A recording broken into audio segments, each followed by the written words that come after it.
You are listening to KLRN Radio, where liberty and reason still reign.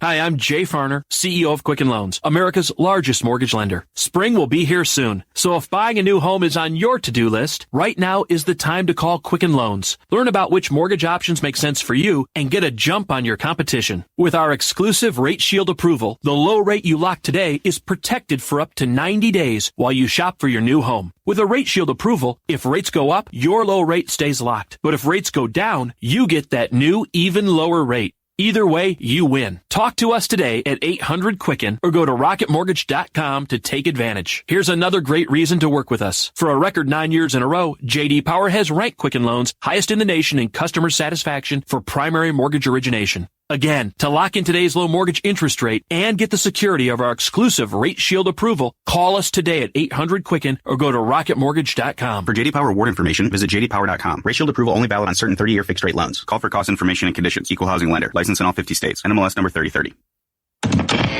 Hi, welcome to this Subway ad for the new Sesame Ginger Glazed Chicken Signature Wrap. How would you like it? I'll take a... Sports announcer at home? Yeah, how'd you... We just know. My wife picks up the new Signature Wrap. It's got double the rotisserie-style chicken mixed with a sesame ginger glaze. She appears annoyed at me, but she shrugs it off. Those sweet and savory flavors are calling her name. She lifts the wrap and she takes the bite! Incredible! And now she's closing the door on my... Subway, make it what you want. Limited time only at participating restaurants. Double meat based on average 6-inch sub.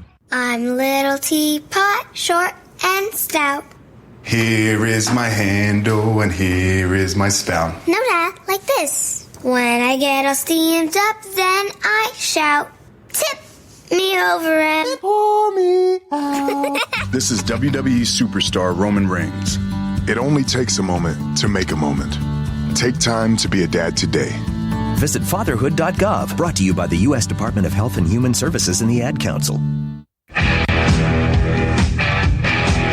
KLRN Radio has advertising rates available. We have rates to fit almost any budget. Contact us at advertising@klrnradio.com.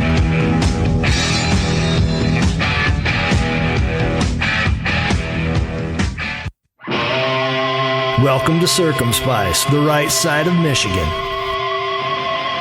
All things Michigan from a conservative point of view.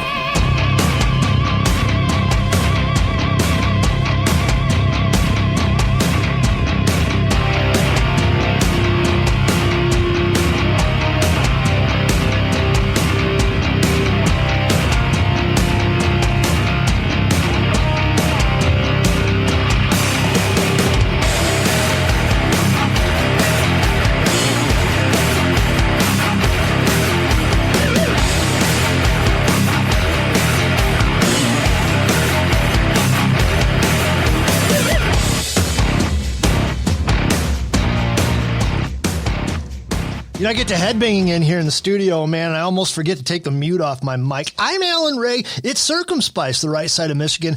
Wow, episode 20 already. We're just cruising right along. I just love Sunday nights. Tonight is no exception. Tonight's episode, my facts are going to trump Gretchen's lockdown panic. Did the Lions do what? And other Michigan shenanigans going on, including the Michigan Fishing Report. Stay tuned. It's going to be a good one.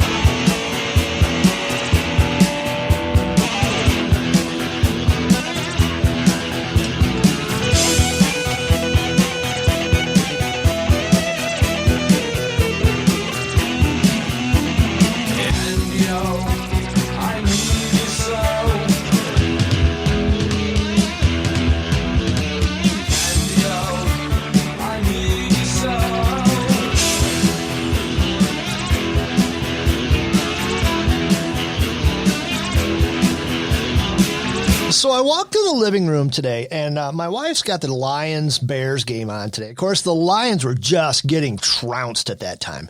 Wasn't even funny, and I just rolled my eyes.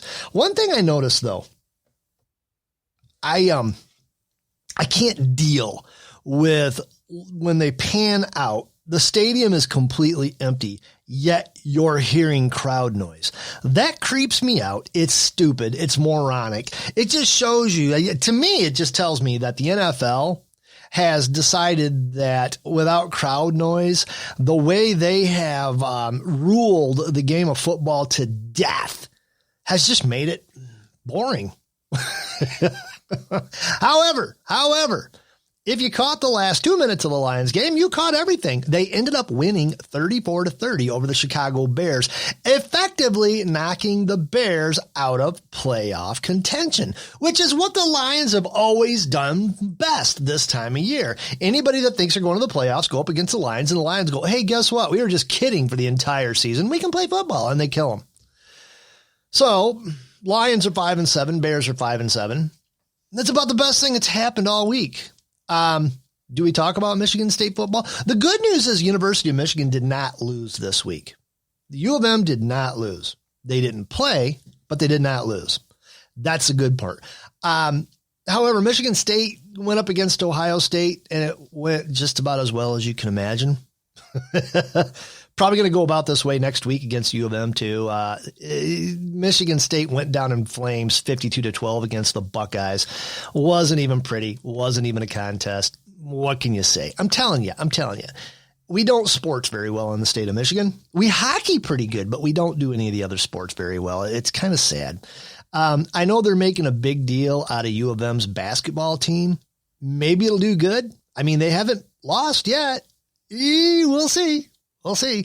I don't really count anything until March Madness. I don't even watch college football until March Madness. It's the only thing worth watching. And that's just, it's kind of cool to see them all going up against each other. They should just do that all season. Just have a great big start at the beginning of the season, and just everybody plays everything until they get down to the last two people. They should do that with football too. Everything, all the sports. Do it all. Anyway.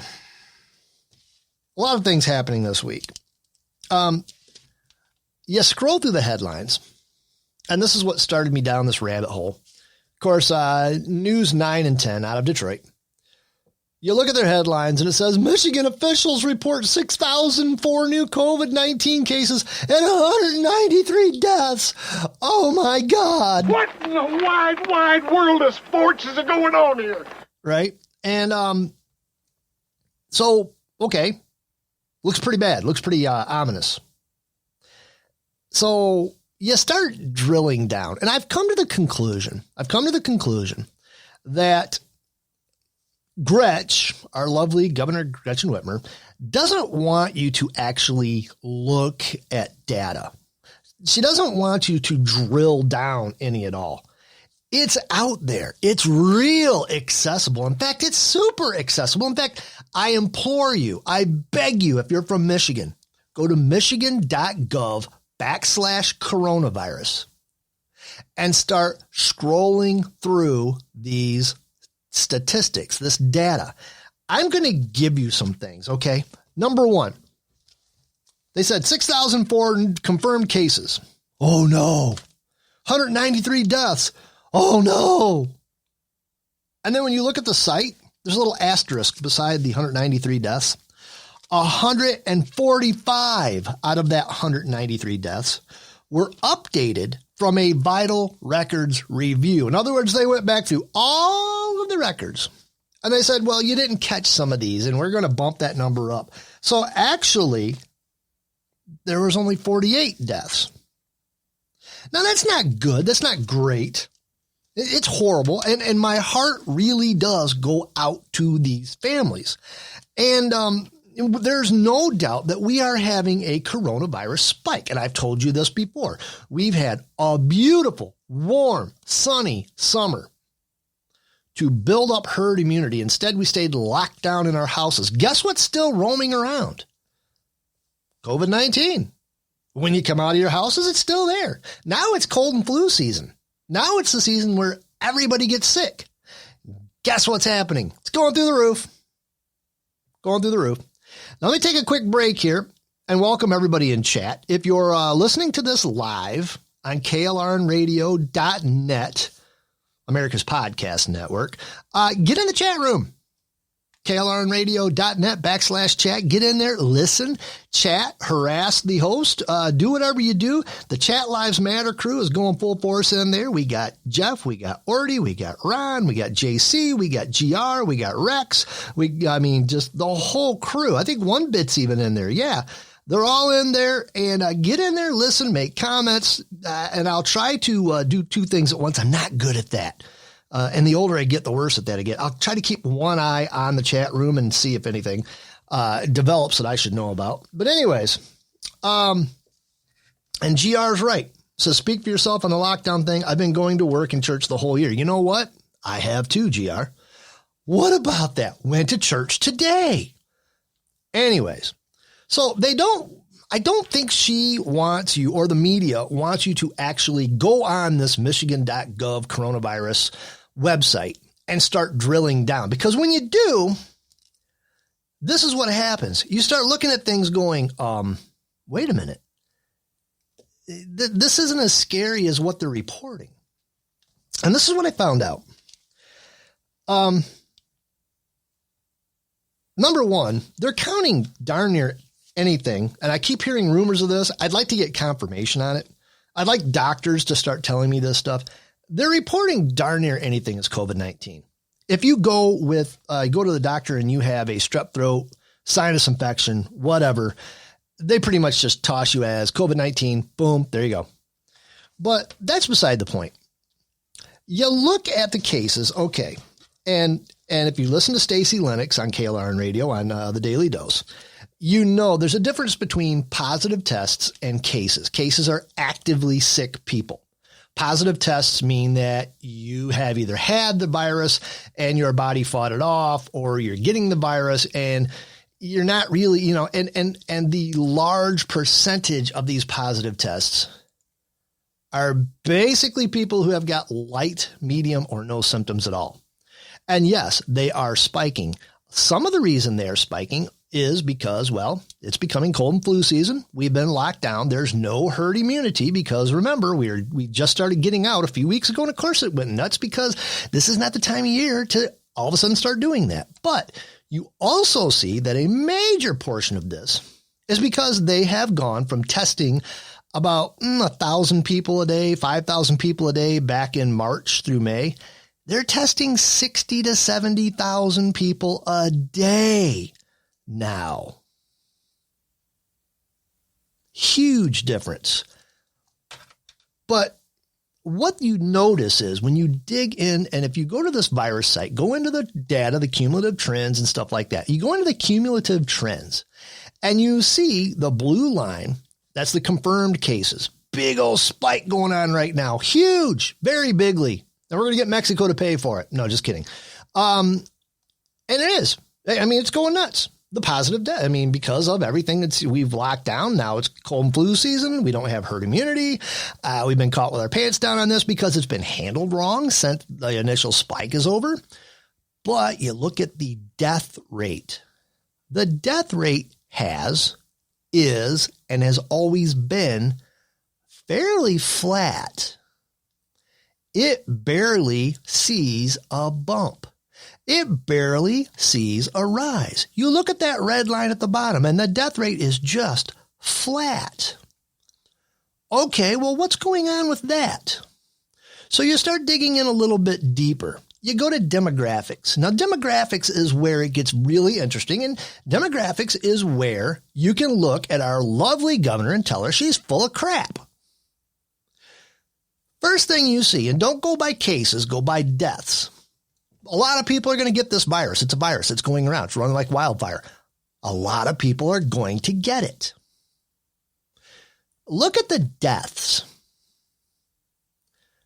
If you look from, we have right now 9,845 deaths in the state of Michigan, right? It's not good. It's not good. Don't get me wrong. I'm not laughing at that. It's serious. I don't like it. But put it in perspective, 2017's CDC death rate, mortality rate, shows 25,000 plus Michiganders died of heart disease. 20,600 Michiganders died of cancer. This is all in 2017. I'm sure those numbers have gone up. Well, this year it probably hasn't because everybody died of COVID-19. There's been no other deaths, just COVID-19. That's all. Anyways, and I want you to pay close attention to these next three. 5,600 people died of lower respiratory disease in 2017. 5,600 people plus died in accidents, cars, factories, whatever accidents in 2017. 2,500 people died of drug overdoses in 2017. Remember that one. Remember that. 2,500 people died of drug overdoses. Why am I telling you this? Well, if you look at the tests, number one, in May 1st, 66.67% of the COVID tests came back positive. Right now, 14.03% of the tests are positive. Even though we're spiking, we're testing 4 to 5 to 10 times more than we were back in May, 70,000 people per day. But when you start drilling down, you get into the actual demographics of the death rates, you notice something interesting.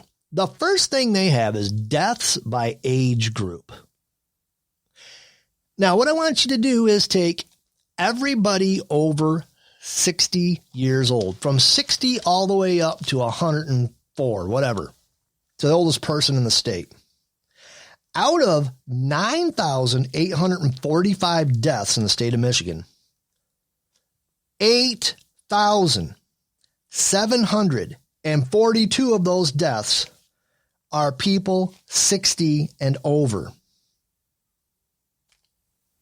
That means only 1,112 of those under 60 died of COVID-19.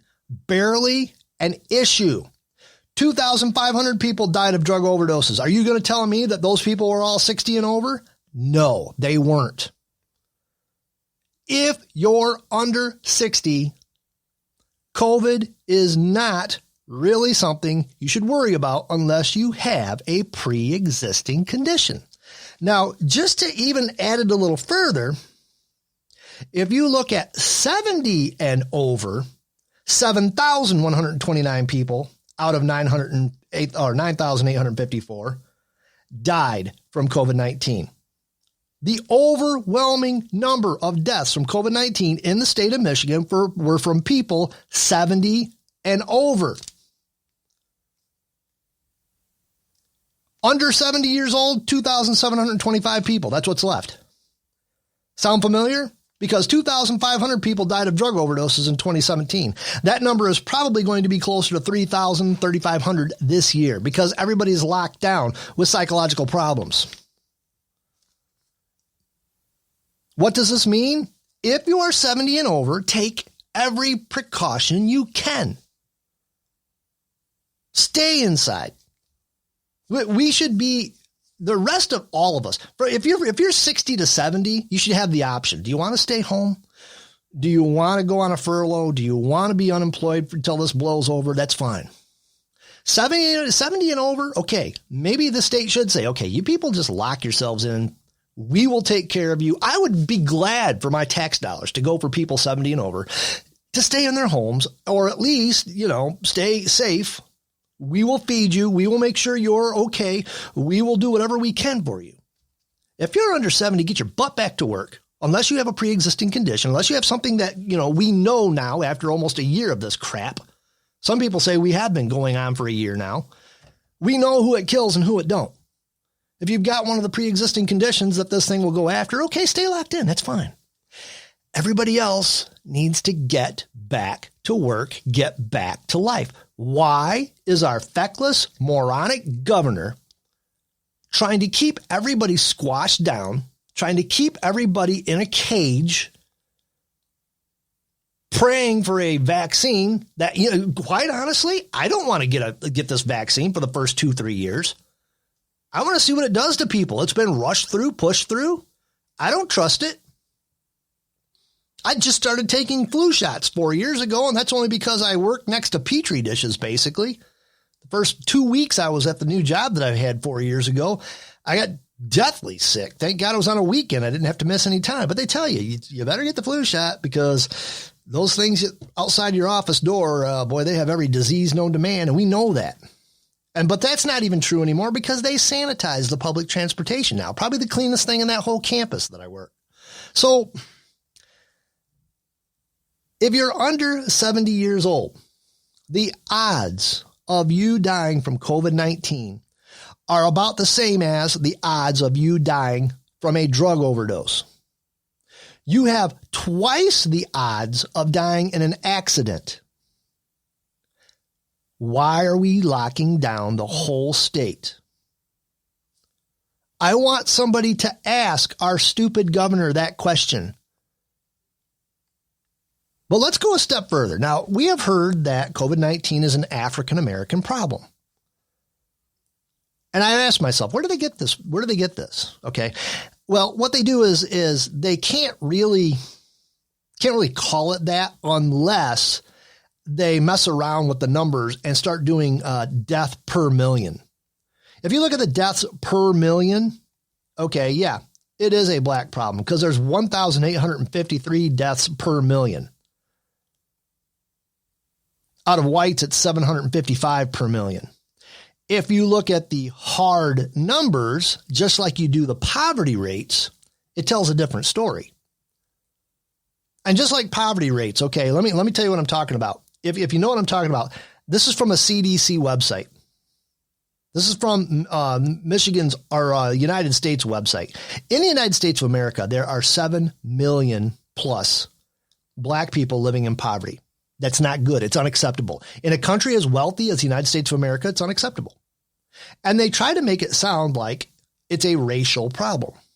What they don't want you to know is, on the same token, 14 million white Americans are living in poverty.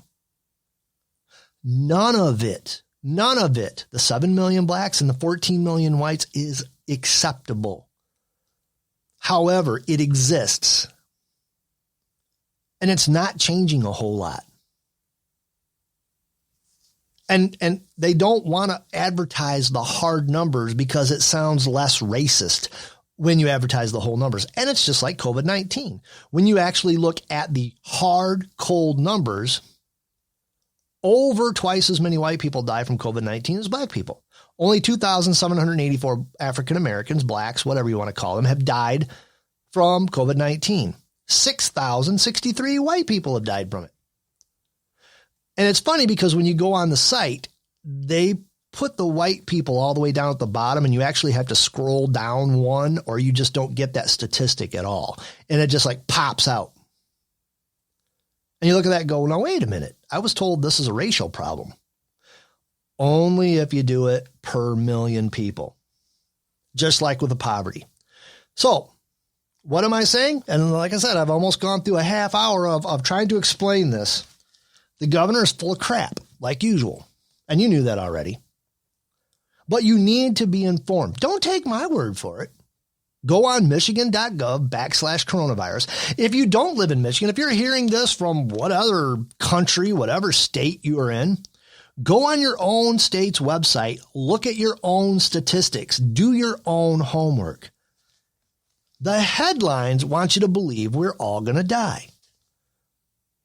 The newspapers in Michigan, the radios in Michigan, the NPR places in Michigan, they want you to be panicked. They want you to be afraid.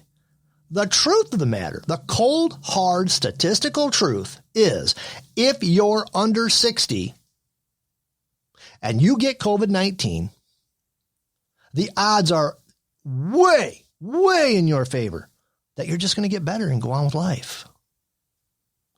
If you're 70 and over, okay, you need to take care of yourself. You need to worry. You need to make sure that you're being safe. My personal feelings is if I was running the state right now, the lockdowns would be, or actually I wouldn't demand lockdowns from anybody. It's unconstitutional. But I would be urging, begging, pleading people 70 and over, stay in your homes. Let us do things for you. Let us take care of you. Wear masks if you have to go outside. Get fresh air, get exercise, but distance when you have to do that. Take care of those 70 and over. If you're 60 to 69, be cautious. Maybe you should wear a mask in, large crowds indoors or whatever. Everybody else, go live. You might get this. Wash your hands. Take every precaution, just like you do with the flu, just like you do with colds. But the odds are, if you're under 70, you're not going to die from COVID-19. They don't want you to know this. They want you frozen. They want you panicked, stuck in place.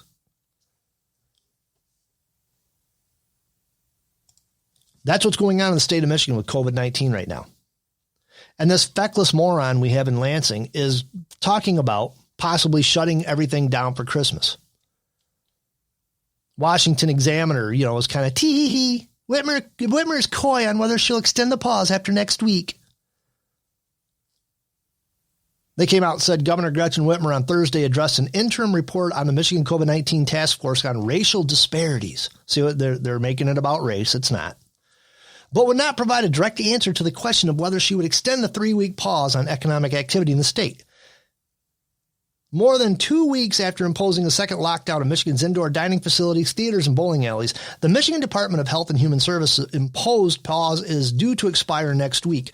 Rather than specifically indicating whether she or MDHHS would allow those rules to sunset, however, the governor and Michigan's chief medical officer, Jonah Calden, hinted that they anticipate an increase in COVID-19 cases as a result of millions of state residents traveling over the Thanksgiving Day weekend. The bulk of Whitmer's Thursday news conference was dedicated to discussion of her administration's efforts to protect communities of color from the spread of COVID-19. And Whitmer says, and I quote, "From the beginning, our administration has listened to medical experts and have taken fact-based approach to eliminating COVID-19 in our most vulnerable communities, and we have seen significant progress." She's lying. She's lying. She's lying. She locked everything down all summer, and the second she unlocked it, the virus was still out there. Yeah, and you know what? The funny part about this is, if we lock down again, it's not going to matter. Even if there's a vaccine, once we open up, it's not going to matter. COVID-19 is still out there. The only way it would possibly even have a chance of eradicating COVID-19 through lockdown method is if there was 100% participation. And I'm talking everybody. I'm talking medical workers, cops, what they call essential employees. Everybody just shuts down for 3 weeks. Maybe it'll die out.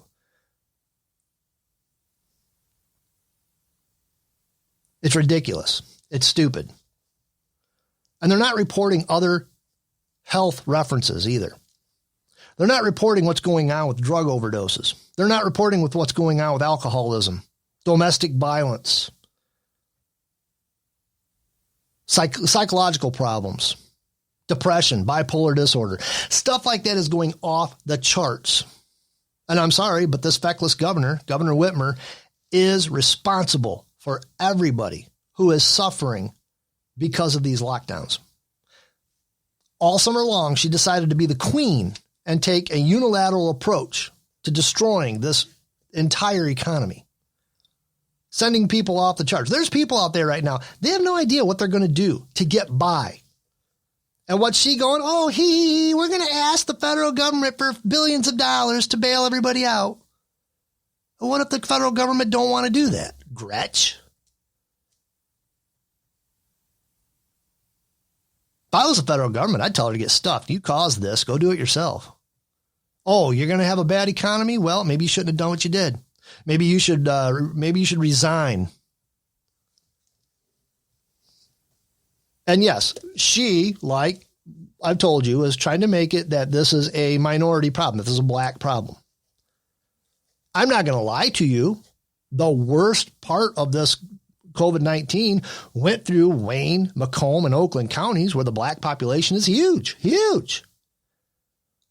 But if you look at the actual hard numbers, blacks are less than 50% of the deaths, of the total deaths of COVID-19. Shutting these people's livings down, the black community's ability to work and make a living, is much, much, much worse than the virus. She doesn't want to go into that. Because if she does, people start asking questions. If people start asking questions, well, she's going to look awful guilty. We have reached the bottom of the hour. When we come back, we're going to talk about a whole bunch of other stuff. I'll tell you what, it's been quite a week in the state of Michigan. Some weird stuff, election stuff, and more COVID-19. I hate talking about COVID-19, but unfortunately we have to talk about this because I want you informed. I want you to tell other people. And even if you don't live in the state of Michigan, do your own homework like I just did. Look at the death rates. Look at the testing compared to the positives. Everything that I just did, go back through there and pay attention to it, and then do it to your own state. If you're in the state of Michigan, don't just believe me. Go look for yourselves. It's out there. Anybody can access it. I'm Alan Ray. This is CIRCUMSPICE, the right side of Michigan. All things Michigan from a conservative point of view. I'll be back in just a minute.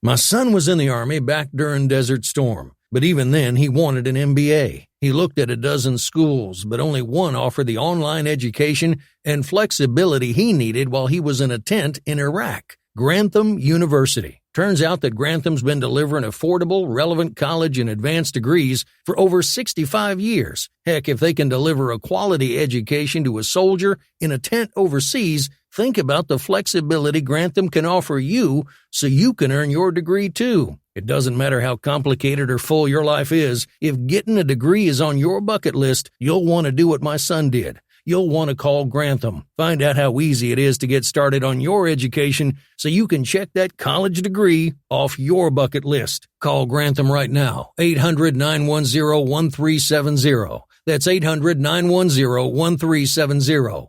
Flexible, affordable, relevant. Call 800-910-1370. Tired of paying outrageous prices for Viagra? Well, we have great news for you. Now you can finally get Viagra at huge discounts. Healthy Man allows you to save up to $500 on Viagra. Why pay U.S. pharmacy prices of $15 per pill or more when you can get Viagra for less than $3 a pill? Call today and get 40 Viagra pills for only $99. This can cost as much as $600 at your local pharmacy. You can't afford not to call us. If you want Viagra at the lowest prices, never pay $15 a pill pharmacy prices again. Get Viagra for less than $3 a pill. Call 1-800-516-7602 today and save up to $500 and get 40 pills for just $99. Healthy Man is fast, easy, and affordable. Operators are waiting at 1-800-516-7602 to take your call right now. Call 1-800-516-7602. That's 1-800-516-7602. Again, 1-800-516-7602.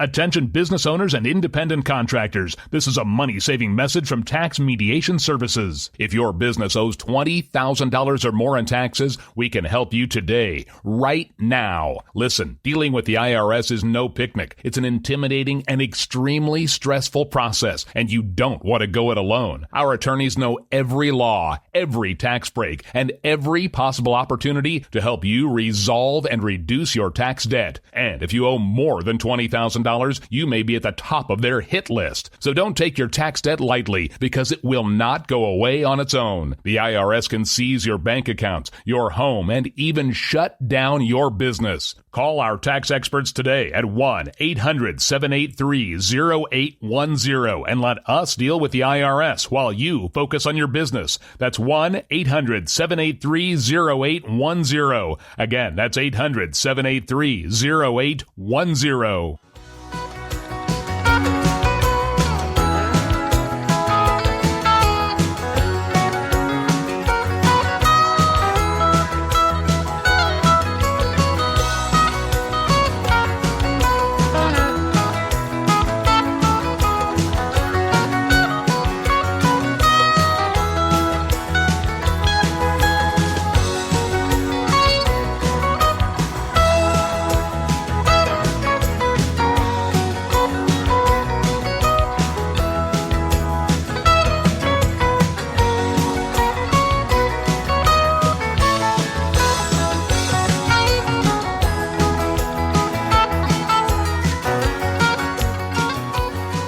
we're back. Hi. Alan Ray, Circumspice, the right side of Michigan. I told you guys a few weeks ago, and I mentioned it at the top of the show that Michigan didn't lose today. That's good. Or this weekend. That's good because they didn't play because I guess a lot of the players have the Rona.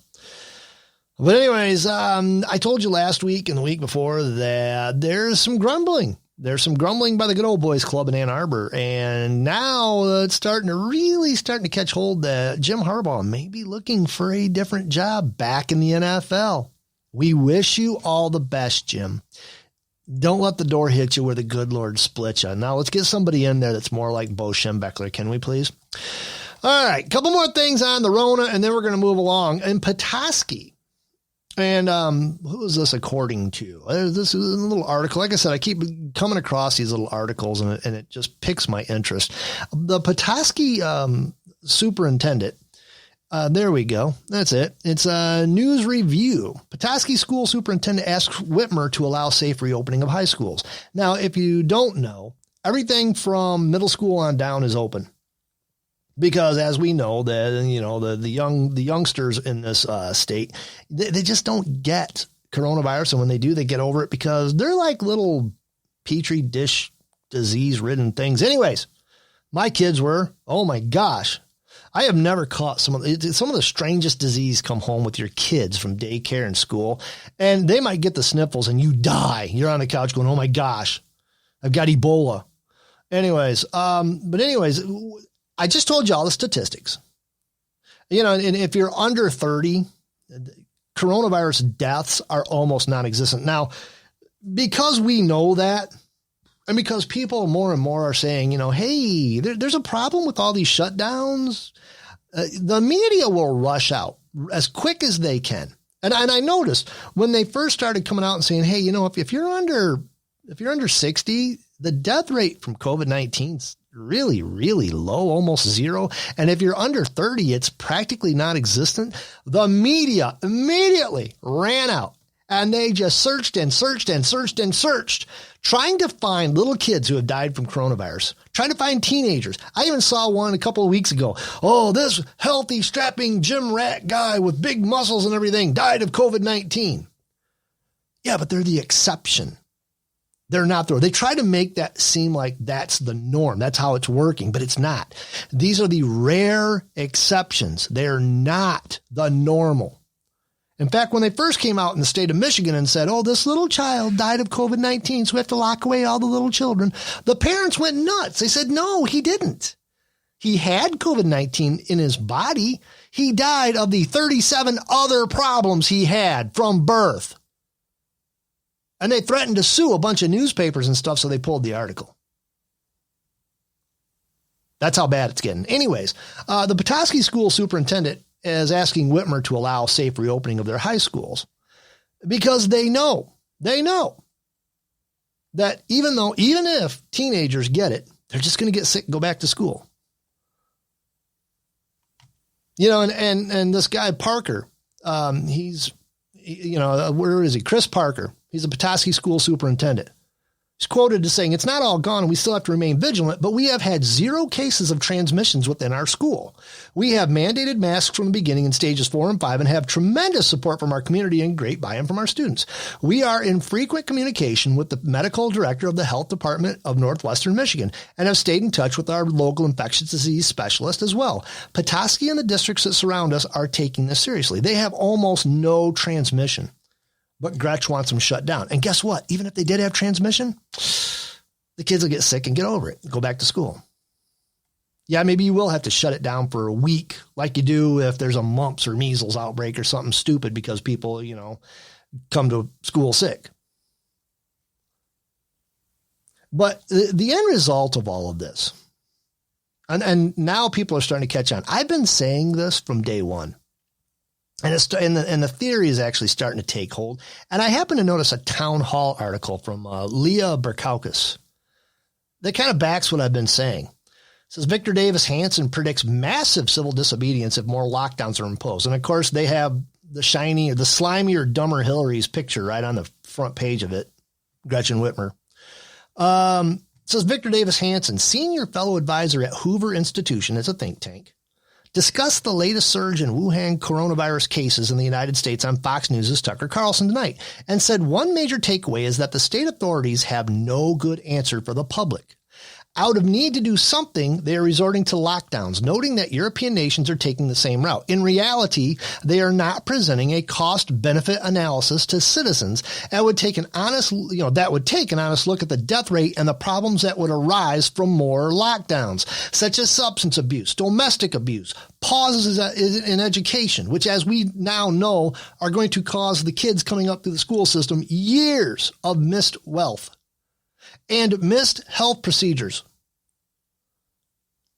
Hansen said, I'm afraid they're going to have a massive civil disobedience because for them to have credibility, they cannot be hypocritical. And as we know,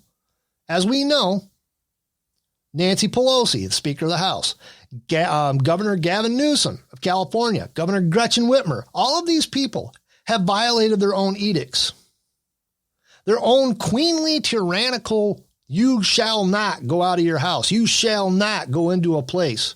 Oh, but we can because we're important.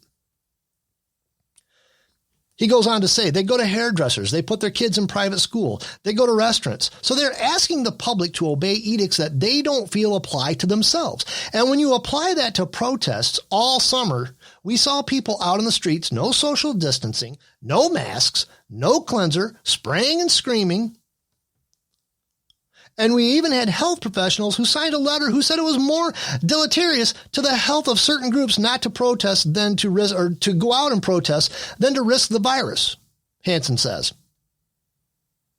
And to top it off, when the media declared victory for Joe Biden and people threw health precautions out the window, nobody said a word. The hypocrisy is just blinding. Blinding.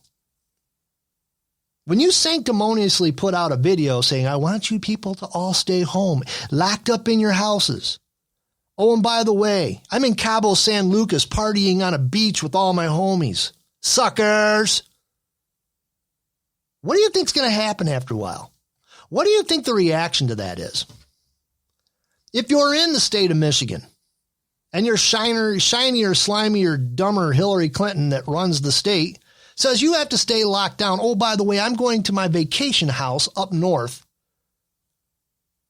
And they catch her husband red-handed trying to pull the my wife's the governor card. You need to get my boat out of mothballs. They didn't think that guy would actually come out and say anything about it. He did. And when they did come out and say something about it, oh, it was just a joke. Tee. No, it wasn't. It wasn't. You're an elitist dirtbag. This governor is a spoiled little rich girl who doesn't, she wants everybody to suffer. Oh, but I'm too important. I have a highly stressful job. I have to go up to Mackinac Island and, crusade about. When we started making comments about her hair always looking pristine, I noticed that she started intentionally messing her hair up. You could tell it was made up and they just messed it up a little bit to make her look a little bit more, rugged. So it looked like she didn't have her hair, but she had her hair done. You can tell when girls get their hair done. I can, at least. She hasn't missed a hair appointment since the beginning of this, I guarantee you. But it's ridiculous. And it's not just in Michigan, it's all over the nation. These elitists are breaking their own rules. Matthew McConaughey come out with it. Now he's on the left, but he's like center left. And he come out and he's like, I'm sick of all of these people on the left acting like elitist snobs. I'm tired of this. He goes, at least the people on the right look at this and say, no, I'm not wearing a mask. I'm not social distancing. Get screwed. I do what I want. I'm a free person. People on the left go, oh, you need to do it. You need to stay locked down except for us. We're more important than you. It shows you the mindset of their politics. Gretchen Whitmer is no exception. She has that elitist snob political attitude. She comes from money. All right, I'm off the whole COVID thing now that we've only got about 15 minutes. A couple more things happen. Oh, here's a good one, the tolerant left. Macomb County man says he was targeted with explosives due to his politics. Let's click on Detroit. So the Macomb County man said he was targeted when an explosive was thrown into his home. The homeowner said everything happened early Saturday morning just after midnight. He was upstairs with his girlfriend when they heard a loud boom go off. He rushed downstairs and said he was shocked at what he saw. Smoke was filling the house. I went up to told her to get out of the house, grab the dog, and get out. That's what the homeowner said he experienced early Saturday morning after hearing not one, but two loud booms. We're not going to identify this person, but anyways, he says the explosion went off, and it kind of sounded like a transformer, I guess from a power line. And then another explosion went off, and it shook the house. When we came outside, we noticed the whole window, it was completely blown out, smoke coming out. I didn't know if the house was on fire or what was going on. I seen a truck racing down the road. When the police showed up, they went in. Luckily, it didn't catch fire, but the actual implosion of the mortar did some serious damage. The homeowner also shared a video with local Channel 4 who believes that's the man who threw the explosion device into his home and ran off. Why would somebody do this? Well, some people say because I'm a pretty avid Trump supporter, the homeowner said. I have always had my sign up. And he's offering a $10,000 reward for any information regarding this travesty. That's your tolerant left. As long as you agree with them 100%, they'll leave you alone. Not really. People think that they're going to escape being eaten by all this stuff. No. We're already finding out that they'll just go right after you too. I don't even really want to get into the election, but I got to a little bit.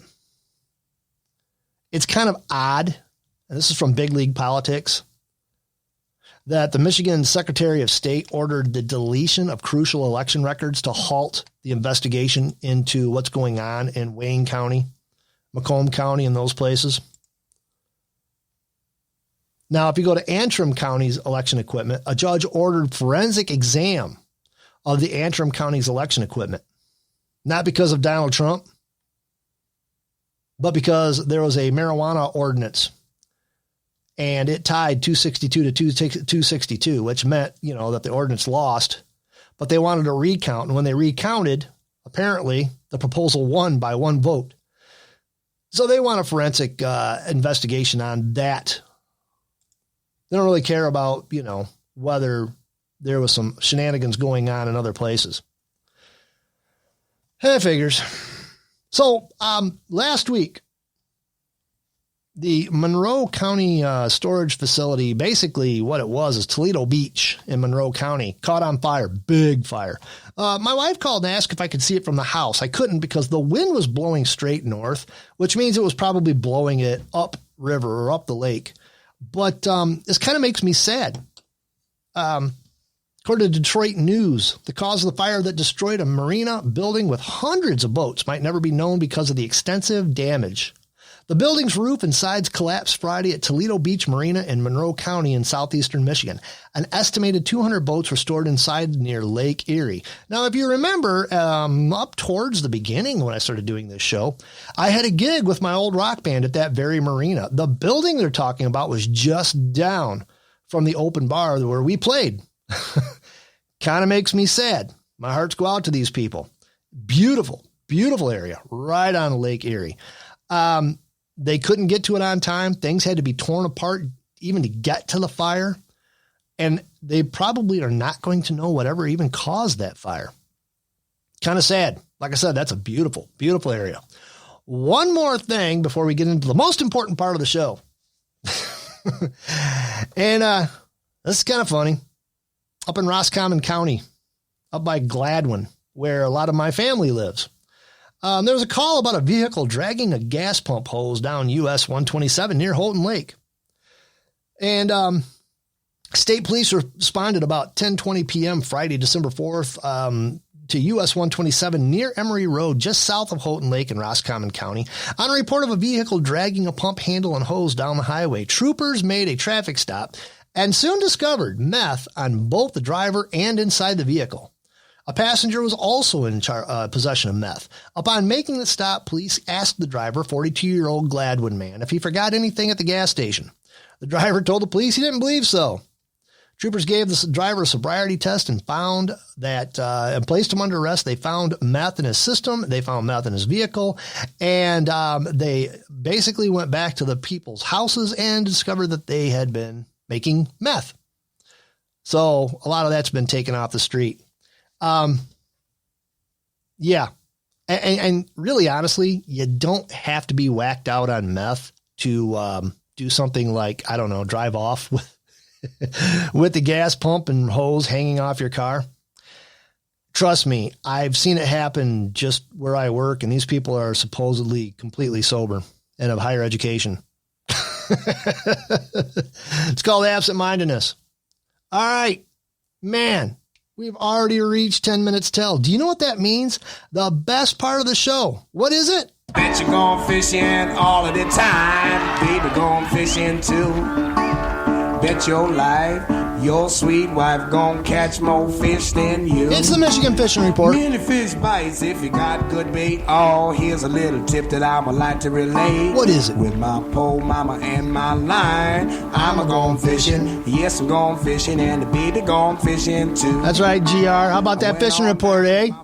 Take off, you hosers. You know, it's not going to be too much longer. We're going to be ice fishing. Maybe one of these days I will do a live ice fishing extravaganza for CIRCUMSPICE. If I can go one of the lakes around here that actually has any kind of a signal. Most of the time I go to any of the lakes around here and there's no cell phone signal.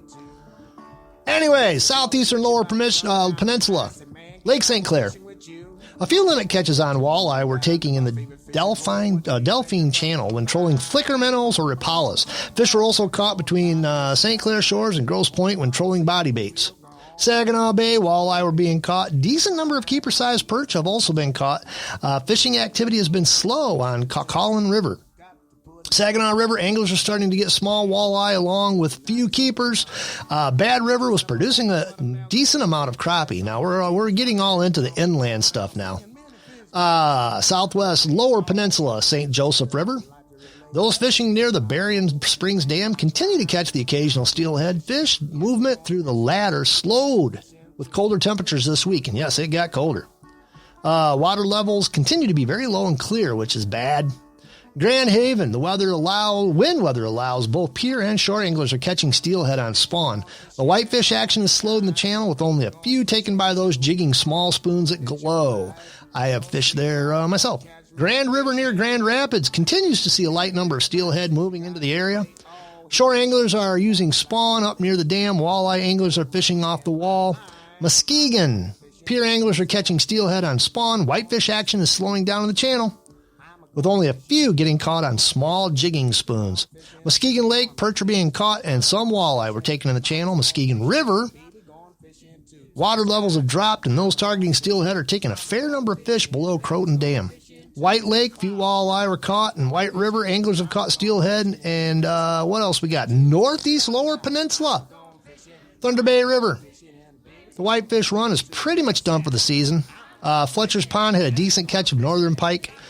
East Twin Lake anglers have caught some schools of perch. Houghton Lake, the occasional walleye was caught at the mouth of the canals, and a few meth heads, if you remember my other story. Tawas, anglers did well on Tawas Bay, catching good-sized lake trout. Most were trolling body baits along the drop-offs. Those fly fishing have also done pretty well in throwing streamers in 6 to 8 feet of water. Northwest Lower Peninsula, Lake Charlevoix, anglers are trying for perch, but catch rates are slow. Kalkaska County, those targeting walleye on Manistee Lake had success with crawler harnesses or crankbaits an hour or two after dark. Most were 17 to 20 inches. Yeah, baby, that's what I'm talking about. That's good eating right there. Traverse City, those fishing West Bay caught few perch in the northern bay. Lakes Cadillac and Mitchell, casting from the shores, are still getting a few walleye. Manistee River steelhead fishing continues to be decent. What are we using here? On the upper river, the best fishing was upstream of the CCC Bridge. With cloudy weather, blue-winged owls are being used along the banks in quiet water. And finally, Upper Peninsula, steelhead can still be found in some of the rivers. Manistee River anglers reported steelhead near the Paper Mill Dam and St. Mary's River. Muskie and walleye were good in Munisquong Bay. Makes me want some walleye for dinner. So that's it. That is the Michigan Fishing Report. Wow, I finished that quickly. Usually it's getting smaller and smaller these days. All right. One more thing before we go out. The weather is turning. And yes, I I did do the thing. I got my my winter bug out bag in the truck. It's all good to go. I got my winter clothing bag in the truck, which means if, you know, the 25, 30 inches of snow hits, I've got boots, overalls, all of the things to keep me warm if I have to be out in it, helping other people get out. So yeah. And that's right. They're harassing me about ice fishing. Yes. I ice fish. I love ice fishing. It's fun. It's a good way to do absolutely nothing, to get away with doing absolutely nothing in the name of fishing. Basically sitting inside of a heated ice shanty with your feet up and holes in the ice, seeing if any fish will bite while doing a number of whatever else you want to do, really, because there's nothing else to do. But anyways, yeah, get the winter stuff in the vehicles, guys. It's going to get colder and colder as the time goes on. I am surprised it's not snowing today because it's just one of them days that feels like it could just cut loose, but they're not calling for anything in the near future. So we'll see what happens. Thank you so much for joining me on CIRCUMSPICE, the right side of Michigan. We're going to wrap it up just a wee bit early and get back to what I was doing before I came on here and decided to infect your ears with a little CIRCUMSPICE Groovalistico. I'm Alan Ray. I guess join me Friday night for I do this for free. I tried to do a Hardcore Patriot last Friday night, and I had power outages and everything got really wonky, and I said, no, I'm just not even going to do it. Played a rerun, but I do this for free coming up Friday. Stay on KLRNRadio.net. Got all of these cool things. I was just told that tomorrow night, Cyber Wars, going to have a special guest, one of my favorite people on Twitter. I have a lot of favorite people on Twitter, which I'm not even on Twitter right now because I got into a little tangle with a Chi-Com. And of course, you know, if you say anything bad about the Chinese communists, Twitter will kick you off because they're probably run by Chinese communists. So that's just all. I'll be back eventually, I think, even if I have to make a new account and start from scratch again, which I doubt I'll have to do, but I'll be back eventually. I'm Alan Ray. This is CIRCUMSPICE, the right side of Michigan. God bless you. God bless the great state of Michigan. We'll talk again soon. Don't go anywhere. All right. Keep it locked on KLRNradio.net. See ya.